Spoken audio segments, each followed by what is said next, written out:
Nous, à l'époque, si vous vous souvenez, on n'avait pas trop le téléphone, l'ordinateur, et cetera. C'est venu qu'après, mais on avait le livre entre les mains. C'est ça. On lisait énormément et moi, je me rappelle, mes parents, c'était, soit que tu lis, bah, soit tu sors pas, quoi. Pareil. C'était voilà, pareil. C'était important qu'on ait un livre et du papier entre les mains et donc c'est ce qui nous a permis par la suite devenir l'adulte d'aujourd'hui. Mmh. Nous, à travers aussi, Margna Innovation, depuis qu'on a lancé Diana Maroc depuis 5 ans, Mmh.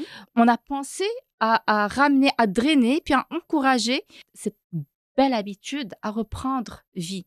C'est-à-dire observer, raconter, dire ce qu'on pense, laisser votre imaginaire s'exprimer. Donc le storytelling, la rédaction. On a commencé par un concours très très sympathique pour les collégiens, pour les lycéens et pour les universitaires, qui était d'aller vers le patrimoine. D'accord. Et de capter par une photo et de raconter son histoire et de raconter ce ressenti que nous avons pour notre Maroc et pour ce patrimoine et pour cette culture qui font finalement l'identité marocaine. Mmh. Et puis, ça permet aussi d'ouvrir et de s'ouvrir sur les nouvelles technologies, sur ces outils numériques qui sont innovants, etc. Mais ne brisons pas la chaîne. Ouais.